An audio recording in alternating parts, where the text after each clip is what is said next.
어제 조국 전 법무부 장관의 부인 정경심 교수에 대한 영장 실질 심사가 열렸죠. 법원은 정 교수의 구속영장을 발부했습니다. 범죄 혐의가 상당 부분 소명된다. 증거인멸의 우려가 있다. 구속 사유입니다. 자, 이제 검찰이 수사가 조국 전 장관에게 향하는 것 피할 수 없어 보입니다. 관련한 소식 김광삼 변호사와 알아보겠습니다. 변호사님 안녕하십니까?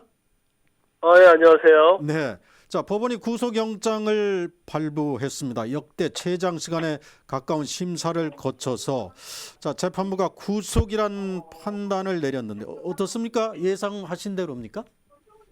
아니요, 예상이 좀 어려웠고요. 네. 일단 한 영장이 발부될 확률이 한 반반 정도 이렇게 봤는데, 결국 이제 관건은 사안의 어떤 중대성, 그리고 거기에 대한 검찰에서 어느 정도 증거를 가지고 있느냐, 이걸 우리가 범죄에 대한 소명이라고 그러거든요. 네네. 그런데 일단 영장 담당 재판부는 범죄 혐의에 대한 소명이 상당 부분 인정이 됐다 이렇게 네. 생각을 하고, 그다음에 증거인멸의 우려가 있다. 네. 그렇기 때문에 이제 구속의 필요성, 상당성이 있다 이렇게 판단을 해서 영장을 발부한 거죠. 그럼 상당 부분이 소명됐다. 이것은 결국 법원이 검찰의 주장에 손을 들어줬다. 이런 의미겠죠? 그렇죠. 범죄 혐의가 한 11개 정도 되는데, 네. 그 범죄들이 대부분 상당 부분은 검찰에서 제출한 증거에 의해서 현 단계에서는 인정된다라는 취지라고 볼 수 있습니다. 네. 자, 구속이라는 게 범죄를 확정지은 건 아닌데, 자, 정 교수의 신병 확보라는 어떤 그 이상의 의미로 볼 수 있습니까? 일단 이제 정경수가 구속되는 것 자체는 이제 여러 가지 의미를 갖는다고 할 수 있어요. 네. 그러니까 검찰 자체에서 이제까지 먼지 털이기 시다, 과잉 수사다, 나온 게 없다, 이제 그런 어떤 검찰의 비난, 논란이 많이 있었잖아요. 그렇죠. 이제 그런 측면에서는 검찰이 상당히 폭이 넓어졌다 이렇게 볼 수 있는 거고요. 네. 그다음에 수사와 관련해서는 실제로 이제 정경심 교수가 구속이 됐고 어느 정도 범죄 혐의가 소명이 됐다고 재판부에서 판단한 걸로 보기 때문에 네. 검찰의 입장에서는 이제 수사 동력을 상당히 많이 얻게 됐다 이렇게 볼 수 있어요. 그래서 그렇군요. 향후에 있어서 지금 영장 범죄 사실 11개 혐의 말고도 네. 또 운동학원과 관련된 부분이랄지 아니면 그 조 전 장관의 동생의 처와 관련된 네. 부동산 위장 매매랄지 여러 가지 또 범죄 혐의가 또 있거든요. 또 네. 사모펀드 관련된 또 추가적인 업무상 횡령 네. 이런 부분이 있어서 그런 부분에 대해서 아마 조사가 좀 더 진행이 되고 영장이 또 발부됐기 때문에 조국 전 장관에 대한 수사가 좀 속도가 좀 빨라질 거라고 봅니다. 그래서 네네. 일단 구속이 되면서 구속 만기가 열흘인데 한 번 더 연장이 돼서 20일이 될 수 있죠? 이내에 네. 일단 추가적으로 정경심 교수에 대해서 조사를 좀 많이 할 거고요. 네. 그리고 병행해서 조국 전 장관에 대한 수사가 이루어질 것으로 보이고 아마 소환의 시점도 적어도 다음 주 초까지는 이루어질 가능성이 크다 이렇게 볼 수 있겠습니다. 네. 자, 증거인멸의 우려가 있다. 이것이 이제 구속을 판단한 중요한 기준이었을 텐데 어떤 사실이나 정황들이 증거인멸 판단에 영향을 준 겁니까? 일단 조국 전 장관과 관련된 여러 가지 범죄가 있거든요. 정경심 교수와 관련된 범죄가 있는데 네. 정경심 교수에 관련된 범죄 혐의에 대해서 인정하는 게 하나도 없어요. 네. 그러면 본인의 입장에서 그래도 어느 부분은 인정이 되고 어느 부분은 인정이 안 될 가능성이 큰데 전체적으로 부인을 하고 있는 데다가 지금 사실은 그 범죄 혐의 중에서 증거 유조 교사, 네. 증거 인멸 교사가 있거든요. 네. 증거 유조 교사는 그 사모펀드 관련해서 운영 현황 보고서라는 게 있는데 네. 그거 자체를 갖다가 블라인드 펀드, 그러니까 사실은 그 사모펀드의 성격이랄지 아니면 사모펀드를 투자한 그런 내용을 다 알고 있었음에도 불구하고 네. 마치 없는 것처럼 그런 식으로 이제 허위의 운영 현황 보고서를 작성도를 했다는 거죠. 네네. 그럼 이것도 이제 범죄 혐의를 벗어나기 위한 증거 위조라고 볼 수 있는 거고. 아, 그다음에 특히 정경심 교수가 관련해서 집에 있는 하드디스크 교체했잖아요. 그렇죠. 그리고 동양대 동양대에서도. 연구실에 있는 PC도 들고 나왔단 말이에요. 네. 그다음에 최근에 불거진 노트북, 그러니까 한국투자증권의 김경록 씨가 노트북 전달을 했다고 이렇게 진술을 하고 있는데 네. 정경심 씨는 전달받은 바 없다. 그리고 김경록 씨 얘기에 하면 노트북을 전달받고 그 안에 내용을 보고 조 전 장관에게 전화를 해서 내가 모든 걸 안고 가겠다 그렇게 얘기했다는 구체의 진술이 있거든요. 네네. 그럼에도 불구하고 노트북 자체를 전달받지 않았다고 얘기를 하고 있기 때문에 네. 이런 일련의 과정이 증거인멸의 과정이 아니냐. 그리고 이제 검찰에서도 영장을 청구했기 때문에 이제 발부를 받아야 할 입장이잖아요. 네. 그래서 그 과정에서 관련된 사람에 대한 회유, 이런 것들에 대한 어떤 증거인멸이 담긴 정황, 네. 이런 것들을 많이 제출한 걸로 보여요. 아, 그렇기 그렇군요. 때문에 재판부에서는 범죄 사실을 다 부인할 뿐만 아니라 증거인멸 행위가 좀 노골적으로 이루어졌다 이렇게 판단한 것으로 보입니다. 지금 말씀하신 노트북, 뭐 이른바 이것이 결정적 증거가 되는 이른바 스모킹 건, 뭐 이렇게도 여겨졌었는데, 그럼 이 노트북은 현재 검찰이 입수해서 이번 영장 심사에도 제출한 겁니까? 아니면 아직도 오리무중인가요? 아마 지금 보도된 바에 하면 노트북의 행방은 찾지 못하고 있는 걸로 보여요. 아, 그렇습니까? 그래서 네. 아마 재판부도 마찬가지고 검찰도 마찬가지일 거예요. 아니 네. 죄를 진 게 없다고 한다면 지금 11개 범죄 혐의 다 부인하고 있잖아요. 네. 이걸 다 한 사실이 없다고 한다면 노트북을 이미 제출하면 될 거 아닙니까? 예를 들어서. 그렇죠. 근데 그런 것들을 전혀 하지 않고 있기 때문에 네. 이거 자체는 거기에 무언가 중요한 증거가 들어있고 거기 그걸 보고 나서 조국 전 장관과 통화를 했기 때문에 네. 본인이 안고 가겠다 이런 얘기를 했기 때문에 네. 거기에 뭔가 결정적인 증거가 들어있지 않냐 이렇게 검찰은 보고 있는 거죠. 하지만 노트북을 제출하지 않고 있기 때문에 네. 거기에 대해서 행방은 지금 찾지 못하고 있고요. 네. 또 하나가 아마 그런 면도 작용했을 거예요. 이제 영장 발부하는데 표창장이 지금 원본이 없잖아요. 네.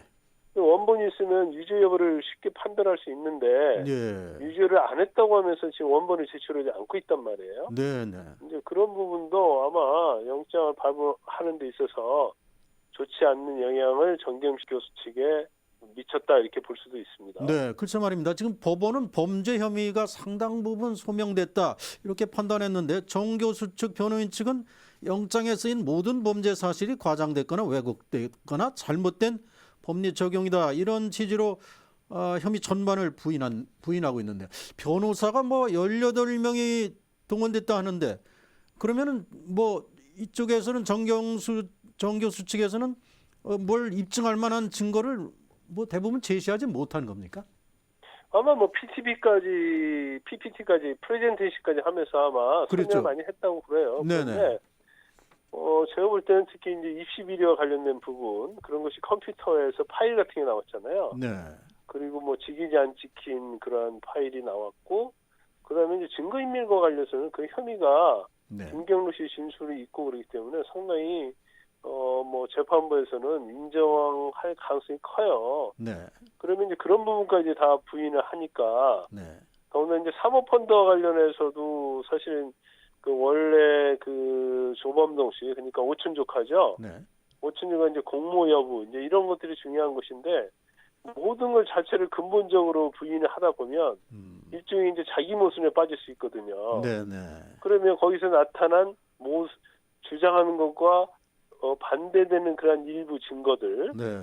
그런 것들은 설명할 수가 없죠. 그러다 보면 정경심 교수나 정경심 교수 변호인이 다 주장 자체가 신빙성이 없다 이렇게 결론을 내릴 수밖에 없는 상황이 올 수 있거든요. 네, 네. 그래서 그러한 것들이 결과적으로 좀 자가당착적인 그러한 결론으로 나서 재판부에서 영장을 발부한 게 아닌가 그렇게 추측을 해봅니다. 그러니까 자기 덫에 걸린 측면, 뭐 노트북만 하더라도 그걸 숨김으로써 그것이 은닉으로, 네, 지금 증거 인멸로 이렇게 연계되는 그런 상황이 된 것인데, 그리고 이번에 또 관심을 끈 것이 지난번 조국 교수 동생의 영장기각 사유에 이 건강 문제가 들어 있어서 정 교수에게도 이제 영향을 주는 것이 아니냐 이런 관측이 있었는데 이 부분은 안 받아들여진 거죠?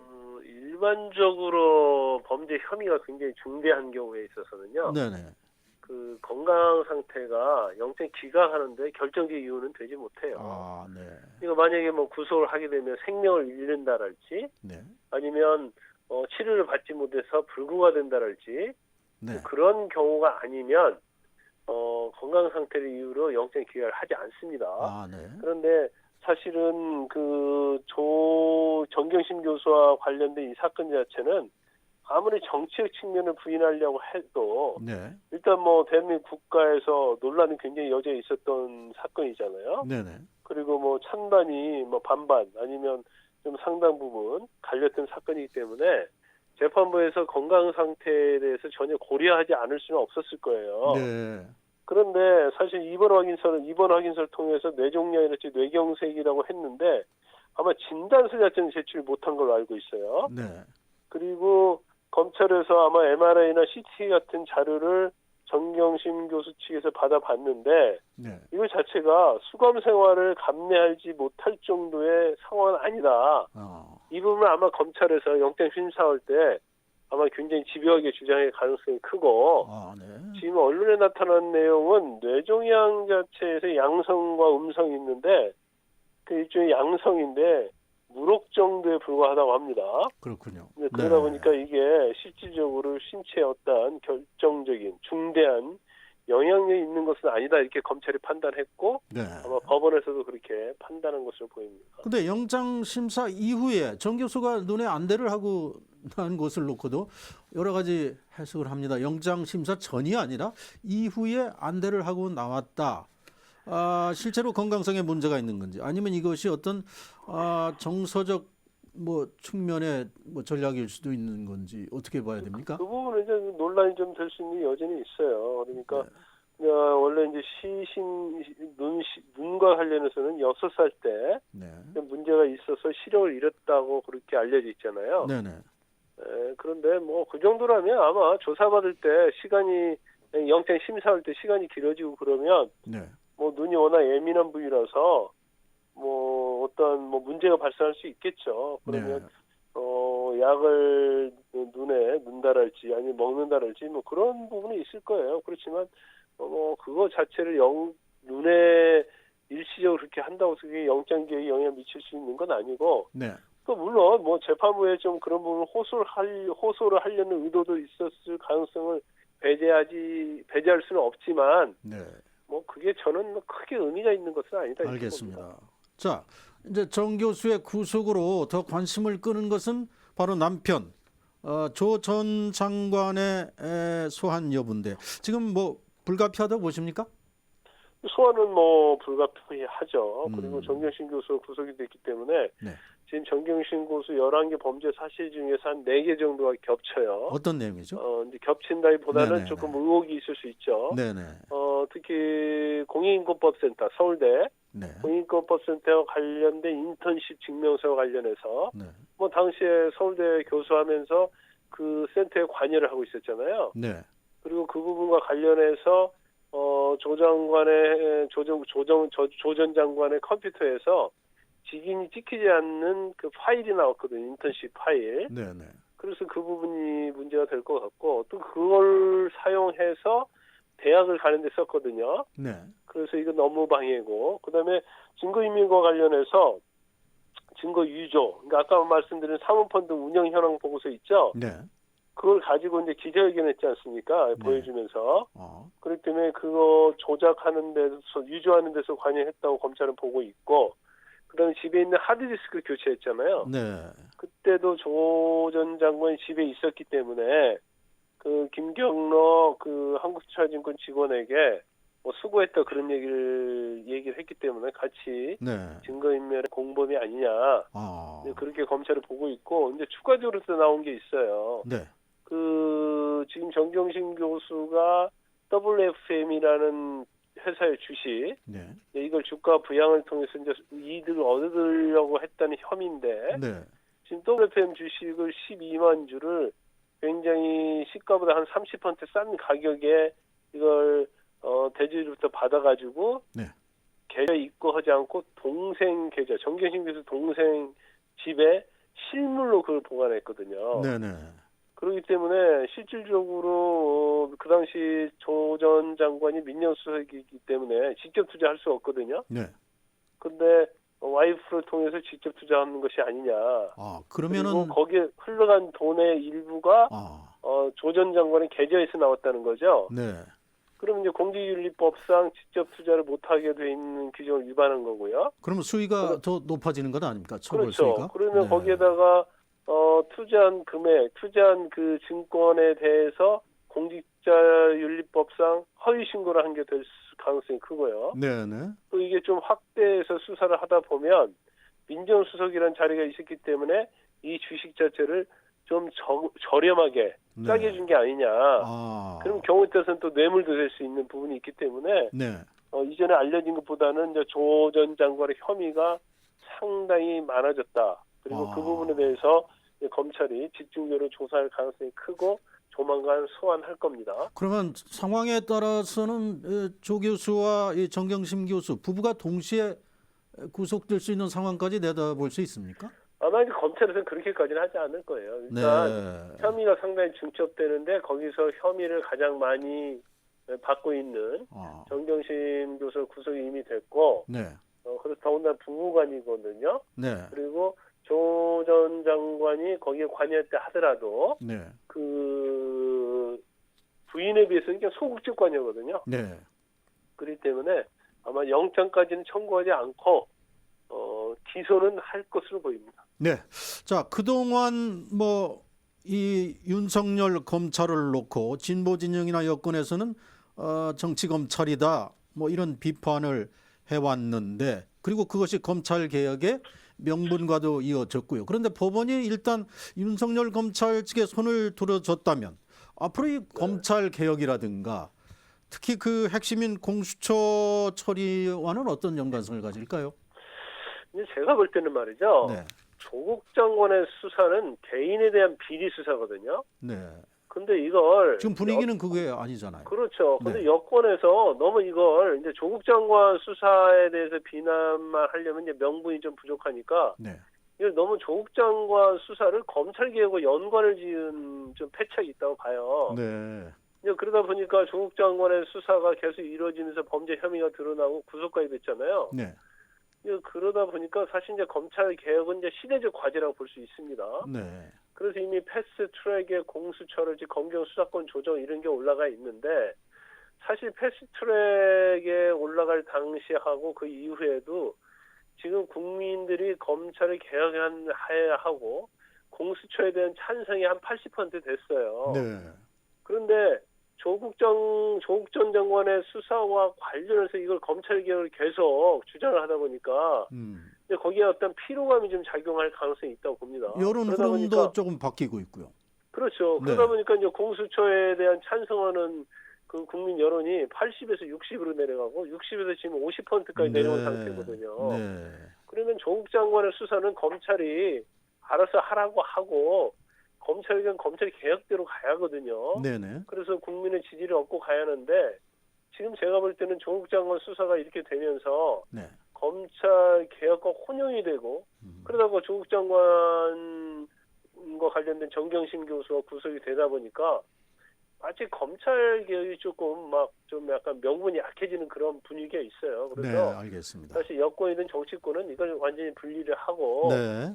검찰 개혁은 개혁대로 가는 방향으로 해야 한다고 봅니다. 네. 그런데 사실 이제 여론이 이렇게 압도적으로 찬성을 받지 못하면 네네.